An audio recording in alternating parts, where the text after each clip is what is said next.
this could be according to numbers, Yeah. like how many males and how many. Okay. Yeah. This is an area I've never thought of doing my research about, so I think I should engage into it and see. I do teach. I'm a professor at the university University of Alberta. Okay. In Canada. But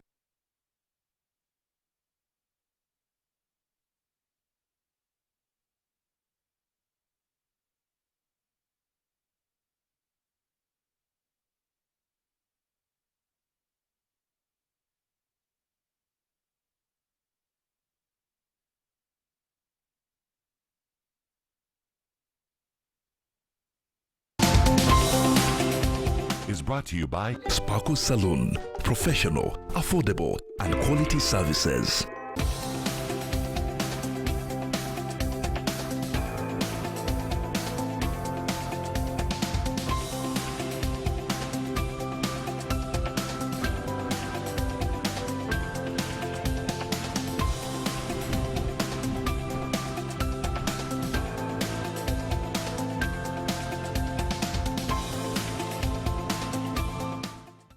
On this beautiful Sunday night, we are coming to you live from our Nile Serena studios. This is Perspective with Josephine Karunji. Every time we call an audience, you'll notice there are about 5 girls, 5 ladies. Oh no. Yeah. Always men. And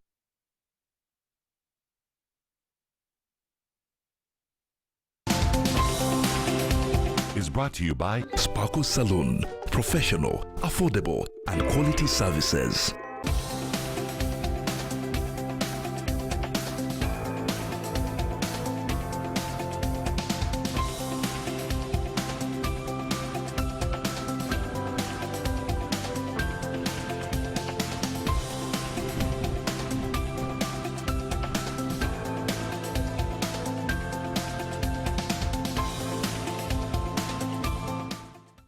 On this beautiful Sunday night, we are coming to you live from our Nile Serena studios. This is Perspective with Josephine Karunji.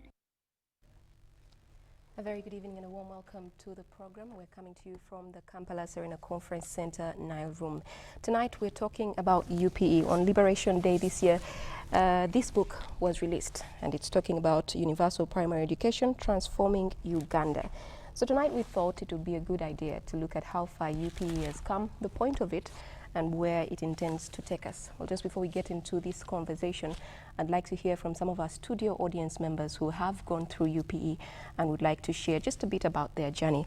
And I'll start with Peters. We'll have this conversation before we head into our next session. Yes, Peters, what was UPE like for you? What has it been like? I happened to go to 2 UPE schools, where I went from P1 to P4. I was not paying any coin. But then, as I progressed from P1 to P4, I was performing in terms of position, but the marks were declining. For example, I was the 9th when I had the average total of 203. That's an average of 50-something. Education, you're supposed to have about 400, right? Yes, Okay. 400 by 100% in the 4 subjects. So, in actual sense, I was performing in terms of winning pupils, but I was failing because having an average of 50 is not the best. So it was really not working out, and my parents felt it was better to get me to another school. Where I went, it was also a UP school, government aided, at the same time a church-founded school. And in this school, I was paying 250. And when I reached, it was so funny that from the 9th position, they took me to the 56th position. 56th position. 56th position. And then with that position, I still had some total of like 250 in terms of marks. The marks are increasing, but the position is getting behind, meaning the competition was tight and people are performing. So I didn't feel good as someone who had performed in the earlier school. So I tried a lot, and by the time I came to the 20th position, I was shooting 300 as average, like 300 with a 70-something average. And that was a good progress. In the UPE school where I was paying some money that was facilitating these teachers that would teach us when they are willing and they are really supported. A teacher is facilitated with good lunch, good breakfast, so they would come with the interest of delivering the little they would be knowing or much that they had. And we performed in that way with our UPE system. All right, thank you, Peters. Let's hear from Daphne Nagaba. Yes, Daphne? Me, the school I attended to, the teachers were the best, but actually even UPE schools could help us those like who come from the low income earners. Like we could find your parent paying like 25K for your school fees. Me, actually I credit UPE schools because all the schools I attended, the primary schools, they were for UPE. The next person we'll hear from is called Derek Mutumba. Derek, what was your experience in your UPE school? I came to the UPE school in P4 class. Then when I started, I was performing very well. I held the first position in second term, then third term. Then as I proceed to P7, we still performed very well. But this was because of the headmistress who was there. She loved us so much, and she would like call students together, the pupils. We had morning lessons before the normal ones. Then we also had the extra ones. That was in the evenings. So my experience there is like, though I deteriorated a bit, After you came out of the private school? Yes. I didn't perform to my expectations in P7. But all in all, UPE schools are good depending on the head teachers who are there. Okay, all right, thank you, Derek. And finally, we'll hear from Innocent Tumusime. Innocent? Thank you very much. I attended UPE because my family was not all well off, support me to go to private schools, and I acquired my education very well. I was first from primary 1 to P7. I did my things very well, and I credit UPE to remain because it helps people and pupils from low wealth families also attend education and come compete with those people from big families. Thank you very much. All right, thank you so much, Innocent. Well, now that we've heard from some people of the UPE experience, let's say it as it is.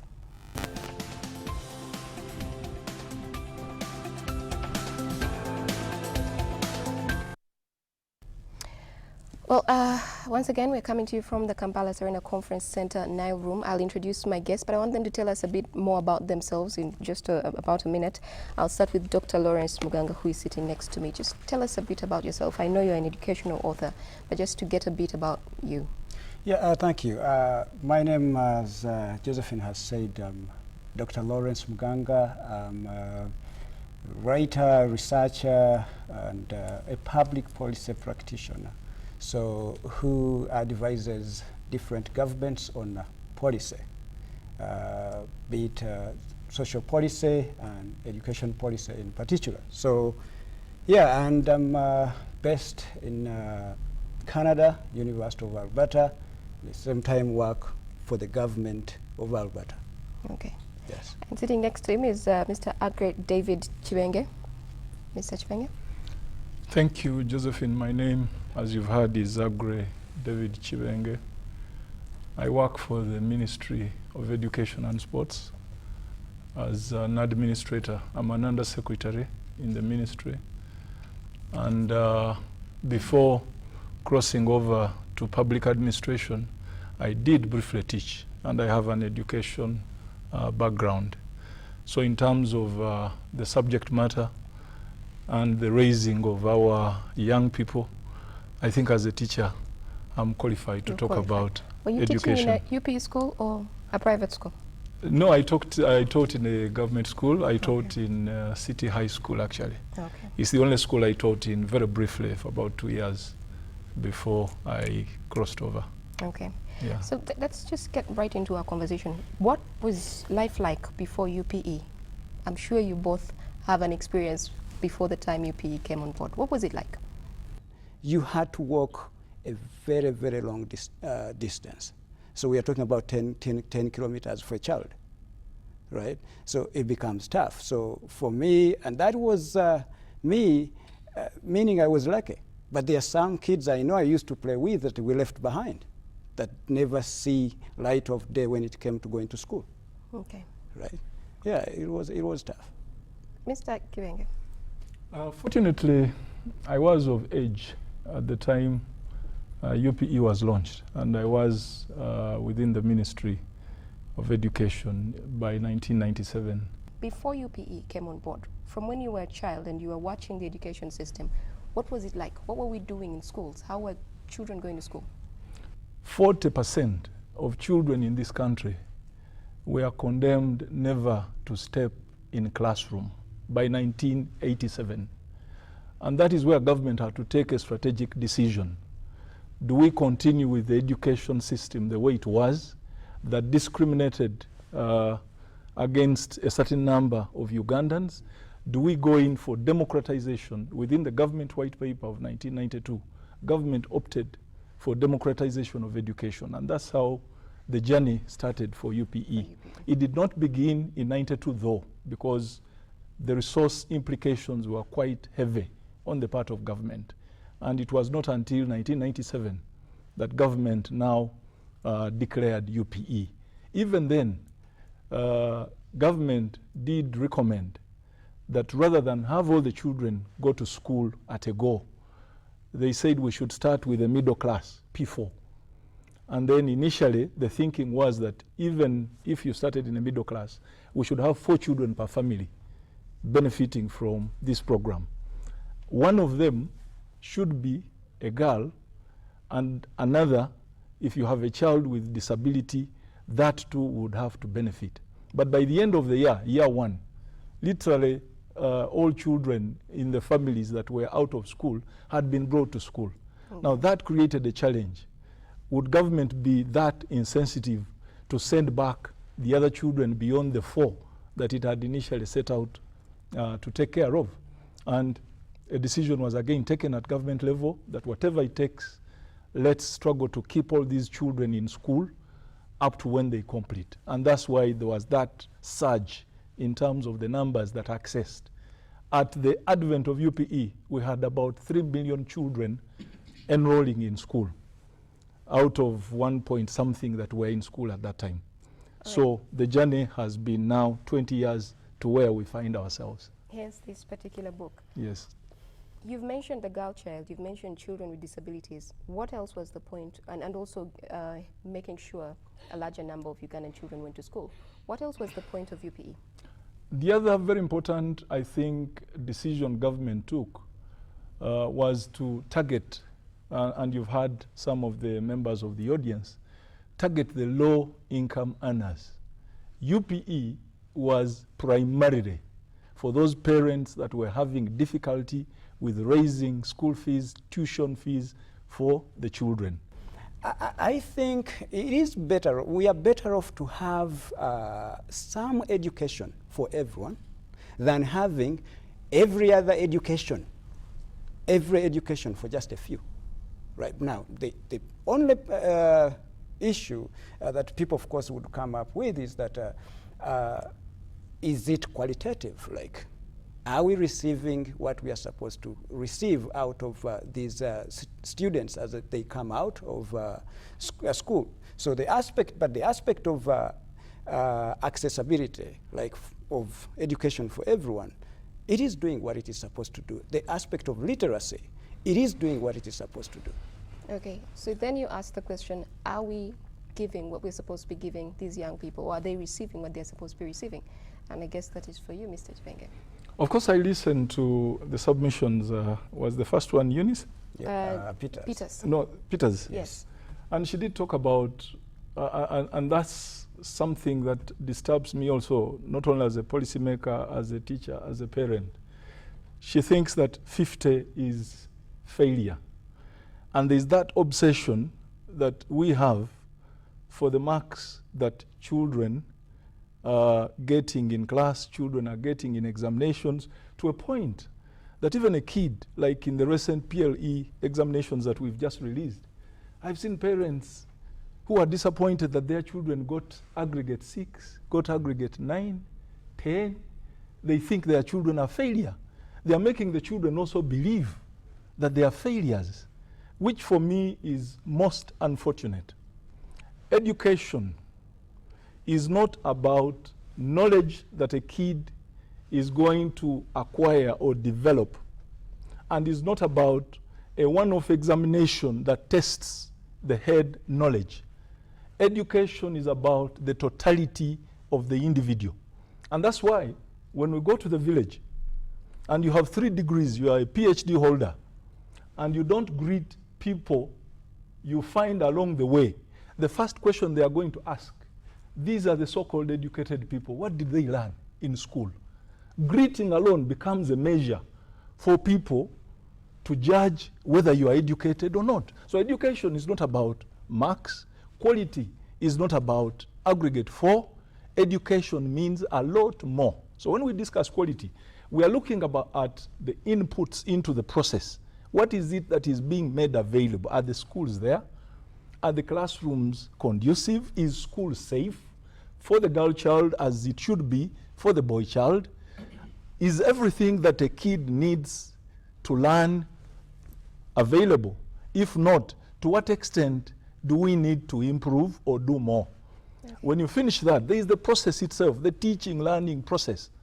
The challenge we have in our schools today is that, and particularly in some of these so-called big schools and private schools, they are teaching children to pass exams rather than to develop these children to be able to think and reason on their own, to be able to be creative thinkers as one and problem solvers. Children are being prepared, they are carrying homework, they are doing examinations from the day they step in school up to when they leave. And at the end of the day, you get children who might answer questions on a piece of paper, but who are not sensitive to a lot other aspects of life that demands that kind of education. I know Dr. Mganga wants to cut in, but I just want Yes. to ask, so if you're saying that it's not, the gist of education is not the grades, right? But then I have to finish P7 and go to another school, which is going to only accept me if I have a certain kind of grade. What is that telling me? Exactly. You know, that is precisely the challenge I'm saying that our system faces at the moment. There's that mindset problem where everybody thinks that it's until you get a mark that takes you to a particular school that you ultimately can prove you are educated. There are children that are not going to the Buddhas of this world, that are not going, and I'm sure within this audience here, there are children that have gone through schools, did not go to Gayaza, did not go to Budo, did not go to Kisubi, but have still made it wherever they went, have still found themselves at university or through colleges. Others, the journey might have been longer, but they ultimately get there. The most important thing is the foundation that is laid that empowers this individual to aspire to achieve higher than maybe that current level. So rather than create a system that is tailored towards passing examinations to get to the next best school, you cannot have everybody join Namagunga or Gayaza, however much you wanted it. We are talking of 8 million children. We are talking of 660,000 that sat PLE. The capacity of any of these schools is about 100 plus or 200. So clearly, all of them will not go into those schools. But at the end of the day, we are looking at all these children, and we have to provide opportunities that enable them to advance and build onto the knowledge that they've acquired at that level, acquire more knowledge, more skills, and at the end of the day, be useful to themselves and to the country and to their families. You cannot build a country where everybody thinks he is a failure. Mr. Kibenge, I'm going to ask you to hold it there for a minute and let's take a short break. We'll be right back.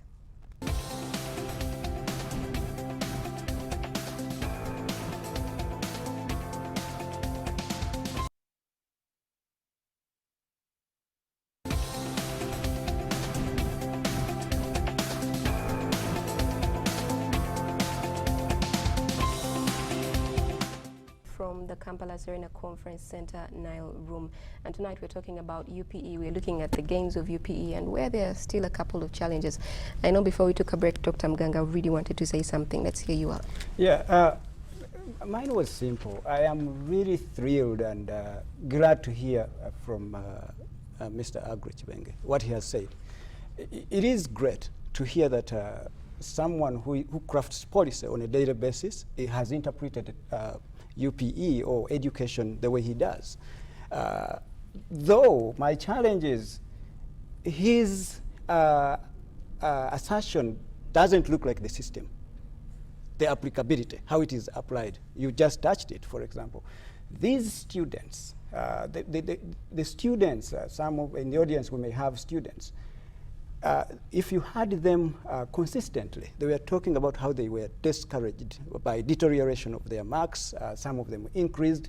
So the common denominator there is marks, right? Marks, right? And because they know they are needed somewhere, marks are needed somewhere. If you get anything short, marks, you're not going to enter that place. We remember all of us who, when we were going to university, like there's a cutoff. Either you benefit to go for government sponsorship or you don't. Why? There is a measure, that there is a certain mark that is needed. But I wish actually what Mr. Agre talked about is what is the reality, like the real life now. Someone, coming back to UPE, we should ask ourselves a question, like what should students learn in school, right? Traditional, of course, traditional education, educations will tell you that, oh, geography, history, chemistry, and everything. But we all know that actually 99% of that we learn does not translate into the occupations we do in real life, right? Ask architects you have today, engineers and everything, who knows how to balance a quadratic equation? No one, they have forgotten because we didn't need it. So can we start, like, for example, start teaching things like presentation?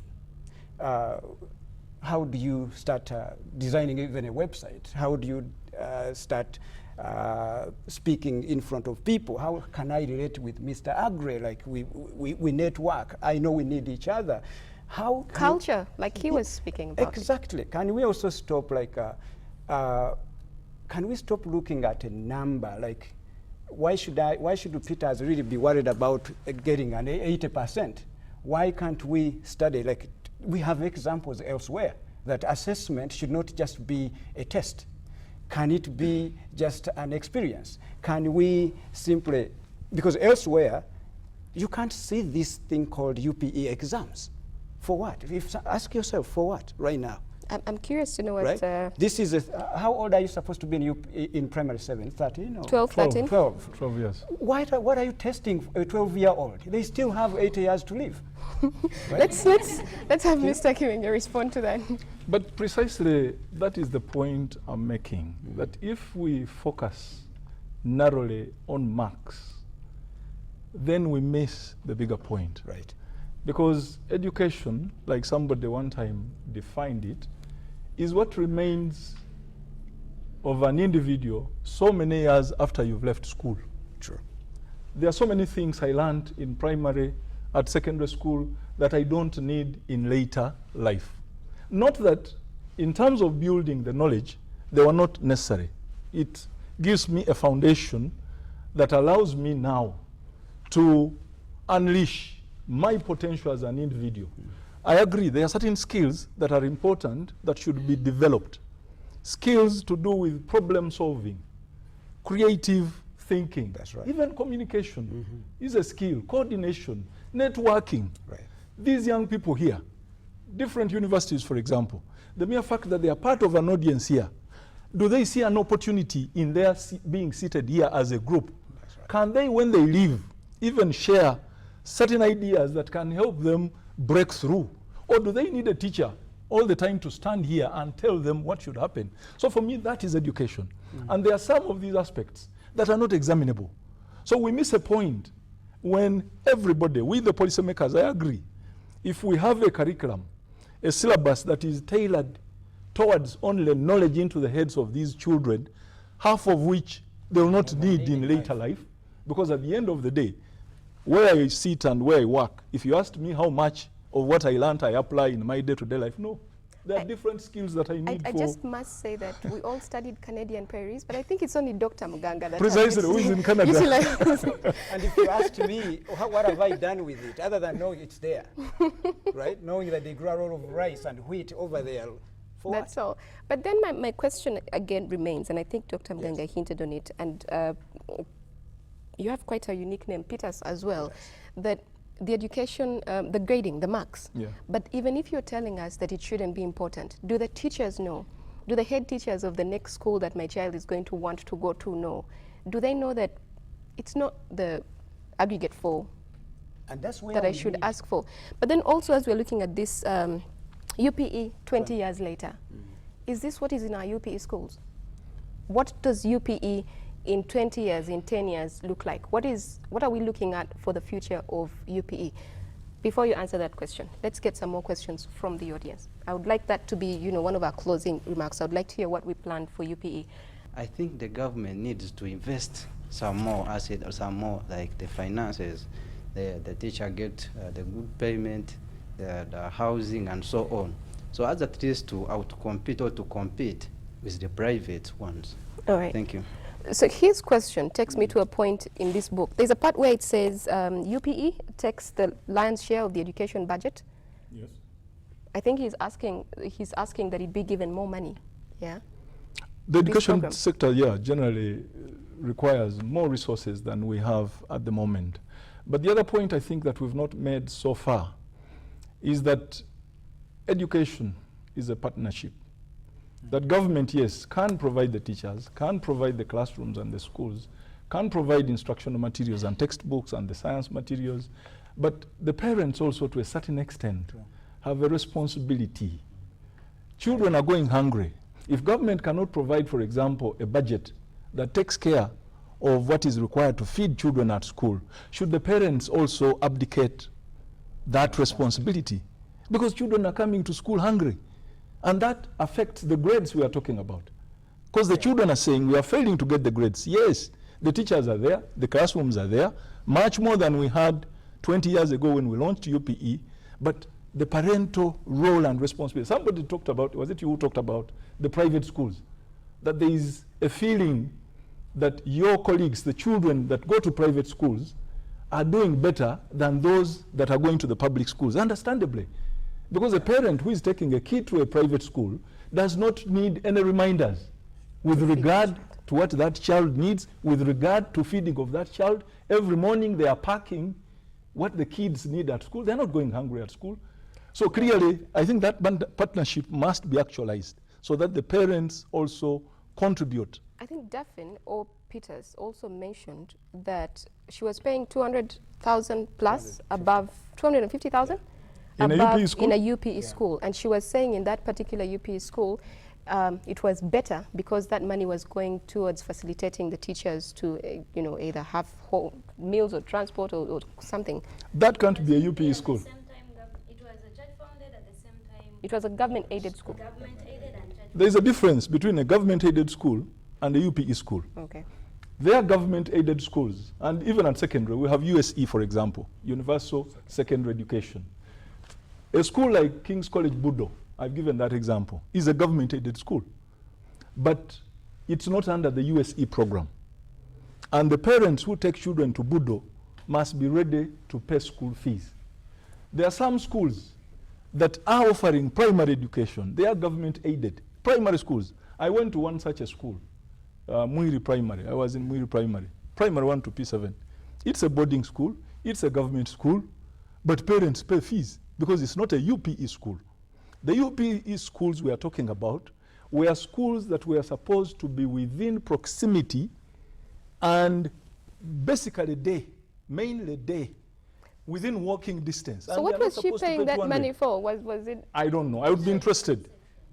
Or you were in the boarding section and so you... Yeah, then that's a different one. That's not a UPE school. All right, Dr. Muganga. Yes, just really, if I have to add to what Mr. Agre is talking about and the gentleman in the audience, what he said, he's right. Like we need parents to really be at the top of their game to help their students, but also we need to be real, right? We need to be really real. Research will show you that every parent loves their children. You wouldn't love your child to go hungry, right? By the time they send their kid to school without food, without water to drink, it's because they are not able to facilitate them, right? It goes without saying. Now, if we ask them to, they will do their best. It's the sacrifice. Seeing your child, I'm a parent, Mr. Agri is a parent. We would never want to see our kids go hungry. Josephine, right? what would doctor do if that parent who is sending a kid to school drinks every day? What would you say about that parent? Drinking like what do you mean? Drinking, buying water every day, Oh, and yeah. drinking. You can't buy Yes. food for the kid to take to school, Yes. but drinks every day for the whole month. Yes, okay, we are going to think about this. Like in every tomatoes in a There's always basket, the exception. there's always an exception. But what of the parent who is not drinking Exactly, there are parents who and doesn't have the money? their incomes do not really facilitate that. If someone has no job, right? How do you expect them to really supply lunch to these kids, right? So we need to be real. Yes, the aspect of facilitation, resources, we understand, but here is a plan. And you tell me if I'm wrong, Mr. Very Abdi. quickly, Dr. Mganga. Yes. How about if we start thinking differently, creatively? In this, you are the policy maker, and you can advise. How many teachers do you have that support UPE system? But you'll find that around the country, someone is teaching. There's a teacher who teaches social studies. Sometimes even more than one or two in a school, right? So how about if you came up with a system where record, for example, this course itself, and then have it played in all schools. Same, you have the most brilliant teacher who is going to help, and then have one teacher, instead of having as many teachers as possible, to work one-on-one with the students. That is the kind of education, one-on-one. They ask questions, she gets closer to the students, and they even understand better. I know what that brings. It cuts out like some employment for as many teachers as possible. But those teachers can look for work elsewhere, right? And you can have more resources to even support as many students as possible, even those who come at school lunchless. Mr. Kivenge, I saw your expression. I don't know, it changed from... No, I agree. Introduction of ICT technology in the teaching is cost effective to a certain extent, but still technology on its own without guidance and direction of these very people could ultimately become a burden. So is that in the future plans though? Certainly, in terms of even the curriculum reviews we are carrying out, and we've reviewed the primary school curriculum. We are now ready to launch the secondary education curriculum. I think what is holding us back are the resources, which one of the members talked about. But clearly, integration of ICT into the teaching can help, particularly with the big numbers that we still have. Because even the teachers we have now may be seemingly many, over 200,000 of them on the payroll of government, but they are still not enough to give us the average pupil-teacher ratio that we would like to see at primary school level. Would want, for example, to see a 1 to about 54 children, but even 54 in Canada where he is. He knows, I've traveled to some of these countries. You'll get a class of 30 children with about 4 teachers in that class. That's right. And they've grouped 5 children around a table, 5 children around a table. And each of those is being attended to by a teacher in one single class. In Uganda, we are still grappling with those big numbers of the children. Well, while we are still grappling with them, and I was having a conversation, I think it was with you, Dr. Mganga, about how it wasn't necessarily such a bad thing that you'd have 120 students with one teacher, because it helped the students be more creative in how they got things done. Yes. Just if you could just remind me that. Actually, the ideal state is what he's talking about, of having a 1 to 24 or less, right? Yeah. So if you can have like 4 teachers for 27 students or 30, that is the ideal state where we want to be. But actually, here is what I see, the benefit that is coming out of UPE, and which could, I think, help to explain the recent surge in performance of those students in UPE schools than those who are out of those schools. Here is the thing, that the more you lessen control of a student, like you don't have these students controlled, which now the UPE students are benefiting because of few heads or resources or in terms of teachers to control them. Now they're becoming more creative. They can error, they can make as many errors, they can fail, they can teach themselves, they can read, they can discuss, they can talk, they can consult, they can do everything, which this student who is controlled cannot actually have the opportunity, because they are telling him, you have this past paper, read this question, here is the answer, cram it, you have a lot of homework, the backpacks are too heavy, and to the extent that, luckily they are just kids, otherwise they would have developed back aches, but you can't actually guarantee that in the future it's not going to happen. So UPE, 100 students, 120 or 74, of course the teachers become overwhelmed. In essence, in the process, now the kids get control. They get their education back. They start now discussing, like collaborating, they start talking, they become kids again. Which process must be guided. I'm going to ask us to take a break right now, and we'll be right back.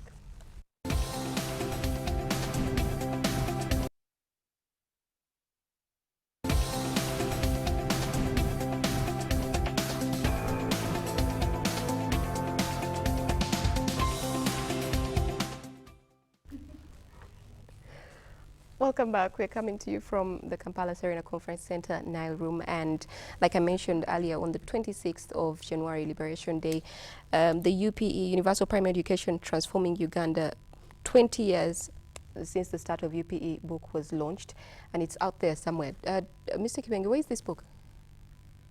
The book has just been launched by the ministry. It tells the story of 20 years of UPE. It will be very useful to especially researchers and anybody who wants to know the story of UPE. Okay. Where we started, where we are, the numbers in terms of children that have enrolled, in terms of the benefits to these children, the economy. Some of them I'm happy are within the audience here. I want to see them. Did you bring them free copies? Unfortunately, I didn't carry copies. Okay. But I would like them to come to my office. We have a more user-friendly version, which still tells that same story, and which we will be using actually to disseminate to whoever is interested. With a handsome boy here. So they put the girl at the front. This girl child education thing is for real. Yeah. But let's go back to our studio audience. We're talking about UPE, its gains, and where some people feel their gaps. Your questions are? It's not a question, it's just like a comment. Okay. And you have been talking about the issue of facilitation, giving students like what to go with, like food, what to school. But to me, I think that it's not like the most effective factor on the performance of students, because sometimes you find some students who have been given a chance, students from very poor families, they are given a chance to join those schools, those private good schools.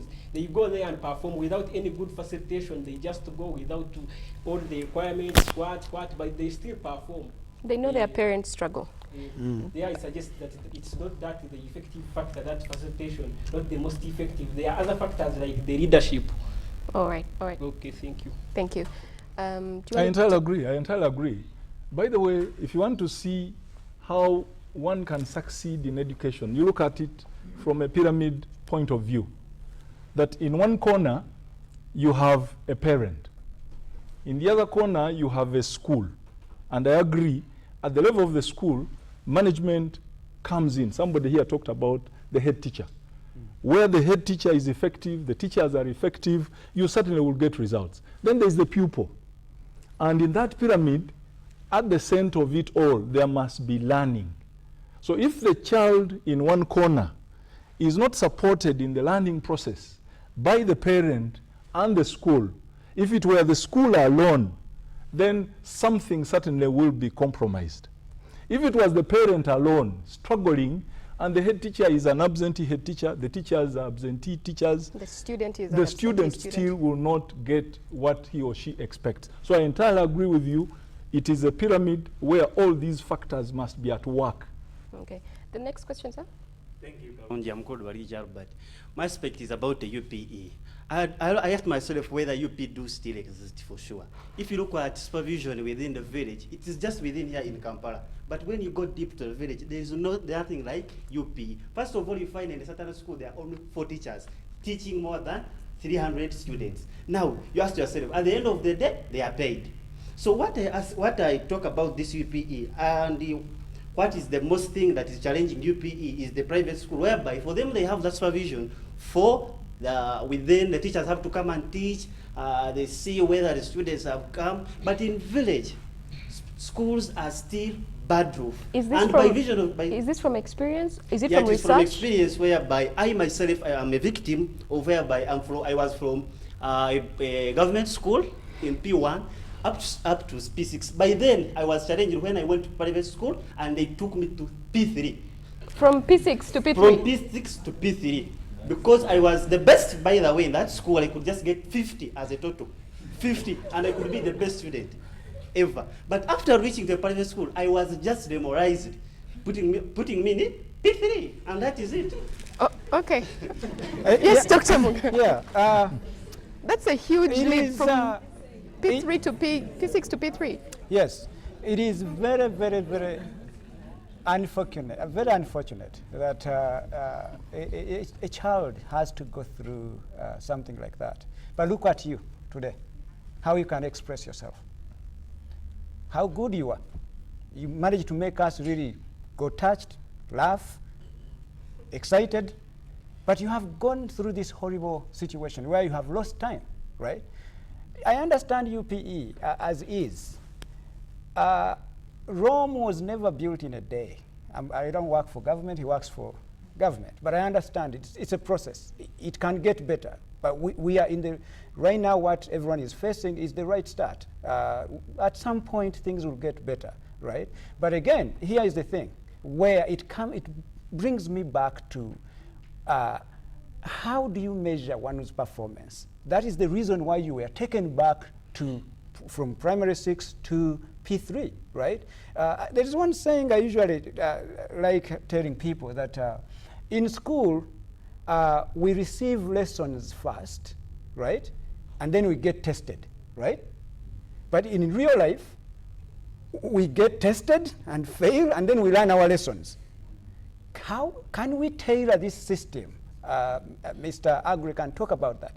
Can we really tailor that system back to that it resembles real life, such that the performance is not measured by the 49 you got or how you failed to do this, but the experience you got in the process of going through that kind of education system. Right. Yes. I think the challenge in this case is who sets the standards? Because if we've prescribed a curriculum that indicates what must be achieved by what stage, and then you go to a private school, and for them they have their own standards. Yes. That's where the problem begins. And I agree with him, with the contributor, that we must have an efficient and effective inspection system that can call to order some of these schools that set standards that are at times even higher than the level at which this child should be. And that's the problem we are seeing in our schools. And that is why there are schools now that are teaching children based on the curriculum as prescribed. There are also schools that are obsessed with those grades we are talking about. And all they do is to take children through tests and past papers and past papers. There are schools which by P6 are telling you they've already covered the syllabus. But in actual fact, they've not taught. And all they're hurrying to do is to get these children go through as many question papers as possible to prepare them for P7. The name of the school is more important than children actually learn. I'm not asking you for I'm just saying that for them the name of the school, protecting the name of the school. Precisely. But who is watching these schools? Who is actually going in and checking that they're actually teaching? Who is doing spot checks? So you get into a class and say, I don't know, have you learned this from them? And you're from the ministry. Is anybody doing that? How is it that he's able to be taken from P6 back to P3? We have a directorate of the ministry that is responsible for education standards. And that directorate is linked to the district inspectorate. Those people you hear called district inspectors of schools, but whose efficiency has also been compromised largely because of the resource constraint that there is. Because the inspectors of old, when even the children were fewer in schools, were mobile. They could reach all the schools, and they could visit a school probably many times in a term. These days, because of the resource constraint, that is not possible, and it's a big challenge on our part. We have advocated for more resources. Last week, I think we were in the budget, in the Committee of Parliament for Education and Sports. They are promising to advocate for more resources. We must have a functioning inspectorate to call to order those people that are killing our children by simply turning them into robots that will reproduce information in an examination. Yeah. We've had cases of children who have turned out with a 4, aggregate 4, and another one has come with aggregate 10 or 12, and by senior 4, the one of aggregate 12 is doing better than the other one of 4. I agree. And when you get to university, some of these 4s disappear. This question I'm going to ask,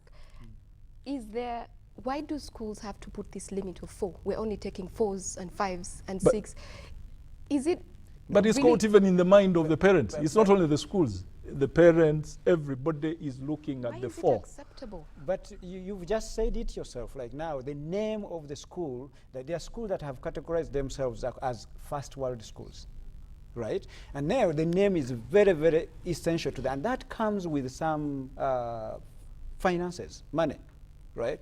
So they will hike the fees and then do what Mr. Agri has just said, like teach to pass papers and make sure that everyone, and then the system is that who sets even these exams, right? And then they have to pass, and the more they pass, the more our mindset is compelled to think that this is the best school. That must be the school. Yes. All right, because I know we have about, I'm not sure, no one has whispered in my ear and told me 2 minutes, but I'm assuming they're about to shock me with something like that. I would like us to wrap up. I would like to hear your closing thoughts. And for starters, I'd like to know what is next for UPE in the next, I don't know, 5, 10, what plan is it? A 10-year plan, a 5-year plan, a next year plan? We do education strategic plans. We have a plan that now runs up to 2020. We have started the process of formulating a new plan, which will take us from 2020-21 to 26. And within that, 2026. 5-year plan. And within that period, we certainly would like to consolidate. We would like to strengthen inspection. We would like to ensure that we have more teachers to improve on the pupil-teacher ratio. Government had already committed to provide a primary school per parish in order for children to have easy access to these schools. And in order, because we are talking about schools where children are basically day scholars, this kid can easily walk to school within the neighborhood, run home and pick a bite, and even come back to school, maybe in the afternoon for games. Just a quick one on that. And I know that in more developed countries, it is not going to be that I want to take my child to a school across town. It is going to be that your child is going to go to the school within. So they ask for your home address. Yeah. Yes. And they'll give you a school within. Yes. Is that something we're looking at? That's what we are looking at. But of course, at the end of the day, people like yourself, Josephine, will not stop you from taking your kid wherever you want that kid to access education. But we are looking at the majority of the children in this country, the parents that Dr. Mganga was talking about that cannot afford, and unemployed, low incomes. We must make sure that education is accessible to all these. So in addition to inspection, provision of these facilities, provision of the teachers, the other bigger task that we have is to get an effective teacher, an effective head teacher, effective management committees, the oversight bodies. Because inspection, before an inspector comes, we already have a government structure. There is a school management committee that should be asking questions. Where is the head teacher? Why is this head teacher never at school?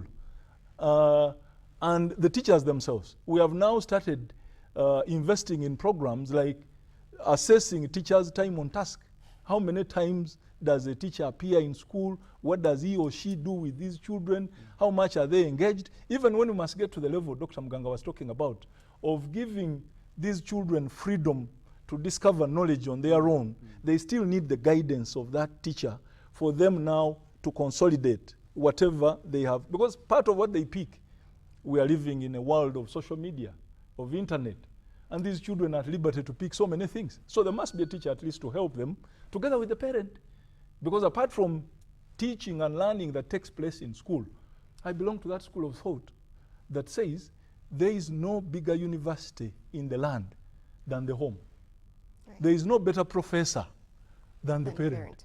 So the parents should not abdicate their responsibility. Even if they didn't go to school, even if they are poor, there are certain values that we would like these children grow up with. Some of these values are not going to be taught in these UPE schools. All right. All right. Dr. Mganga, you'll close for us? Yeah, honestly, I would really, someone hinted on it. I think it is, Mutumba, yeah. Derek Mutumba? Yes. He talked about how he was loved, how the head teacher or the administrator loved you. And that really touched him to be a very good performer in school. So me, that's what I would think, that these schools should really care about these students, care about how they learn, and then be empowering them to, in all the difficulties, to really take care of these people. Now, when it comes to people in positions to shape this kind of education system, like Mr. Agre, I would really love to see them support a curriculum that is broad, that empowers teachers to teach beyond the subjects that we have. Because these subjects, we know very, very much that at some point, these students are not going to need them. Their students, I think as of today, as of this year, like every students around the world, they are around 20% of the world's population, all right? 20%. Anyone who you see going to school in the world, like 20% of the entire world population. But what I know that 20% is going to be 100% of the entire future that we are going to live in this world. So we need to support those students, be it in the curriculum, make it broad to the extent that teachers go beyond what they teach and make this learning real for students, such that they don't, and then change the way assessment is done. And I'm glad that Mr. Agri is talking about it. Yeah. Yes. All right. Thank you both so much for coming to the show and giving us that information about UPE at 20. And thank you also much to our studio audience for participating and for coming all the way from your different universities. That was a short for tonight. Coming up is NTV Weekend Edition with Sandra Twinodio.